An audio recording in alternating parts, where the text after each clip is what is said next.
Salut à toi, je m'appelle Georges Hébert et bienvenue sur ma chaîne. Alors si ce n'est pas encore fait, n'oublie pas de liker, de partager, de t'abonner à la chaîne et d'activer la cloche des notifications. Aujourd'hui, on va entamer une petite série de vidéos que j'ai nommées les veillées de Noël.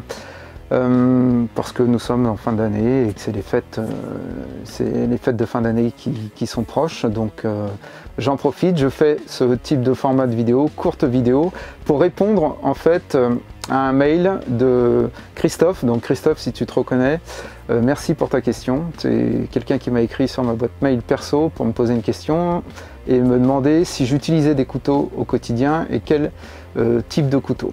Alors, je vais répondre très rapidement à cette question et j'espère assez complètement. J'ai deux types de couteaux.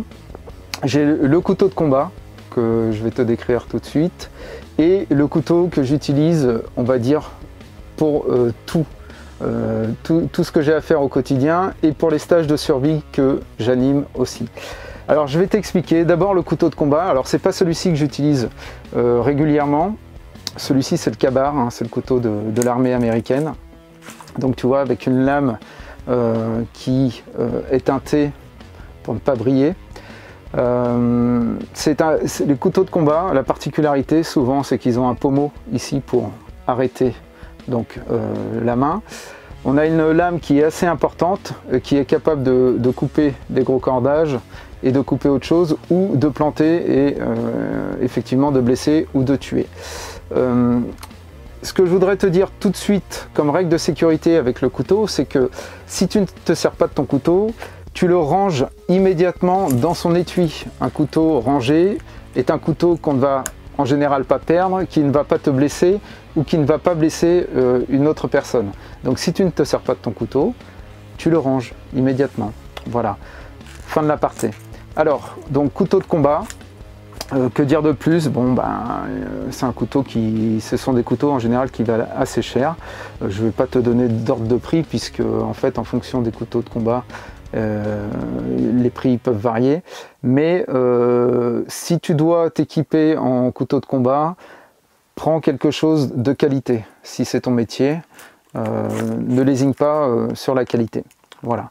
Donc une lame robuste et puis, ah oui, le pommeau ici qui sert en fait à impacter, d'accord. On peut défoncer, enfoncer des choses avec ça. Donc voilà, ce sont des couteaux robustes. Je le range. Couteau de combat. Le couteau que j'utilise au quotidien et que je conseille à toute personne qui veut faire un stage de survie ou qui veut utiliser un couteau au quotidien, c'est le Mora. Donc c'est le couteau de l'armée suisse. Alors eux, ils en ont des versions un peu plus élaborées, mais grosso modo, ça ressemble à celui-ci. C'est dans un étui rigide. L'avantage de ce couteau, c'est qu'il coûte très peu cher. Je crois qu'à l'époque, celui-ci, je l'avais payé 11 €. Ça a dû un peu augmenter. Mais sache que ce sont des couteaux qui ne coûtent pas très cher. En stage de survie, si tu le perds, tu vas moins pleurer que si tu t'es acheté un beau couteau de combat que tu as amené à ton stage de survie et que tu as perdu dans la verte, que tu vas avoir du mal à retrouver puisque tu vois couleur sombre et ici couleur vive. Donc l'autre avantage, c'est que ce couteau, le Mora, tu vas le retrouver assez rapidement grâce à ces couleurs vives. C'est une lame de bonne facture qui est robuste. C'est un couteau robuste avec lequel on peut bâtonner. Donc pour les puristes, ils se reconnaîtront, vous savez ce que c'est. Pour les autres, vous chercherez sur internet, hein, il y a plein de vidéos là-dessus. Donc c'est un couteau en stage de survie avec lequel on peut bâtonner. L'autre avantage, c'est que vous pouvez, donc l'accroche assez rapide au niveau de la ceinture. Il y a des petits arceaux, donc on peut aussi l'attacher avec une ficelle, soit autour du cou ou en bandoulière. Voilà, donc il a tous ses avantages. C'est un couteau de très bonne qualité qui coûte très peu cher. Donc si vous le perdez, celui-ci, vous n'allez pas pleurer pendant 3 semaines parce que en fait, il vous aura pas coûté très cher comparé au couteau de combat.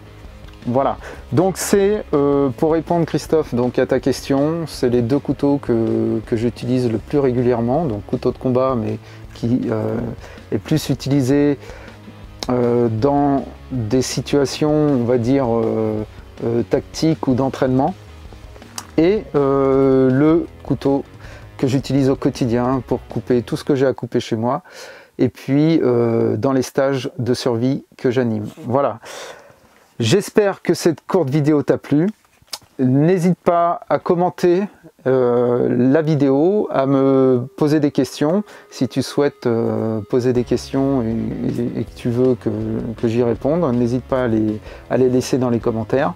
Et si ce n'est pas encore fait, n'oublie pas non plus de t'abonner à la newsletter qui est totalement offerte, une newsletter hebdomadaire sur tout ce qui est la self-défense, le combat, toutes ces choses-là. Tout l'univers en fait de la self-défense, de la survie, du secours au combat. Le lien est dans la description de la vidéo. Voilà, j'espère que cette vidéo t'a plu. Allez, va t'entraîner.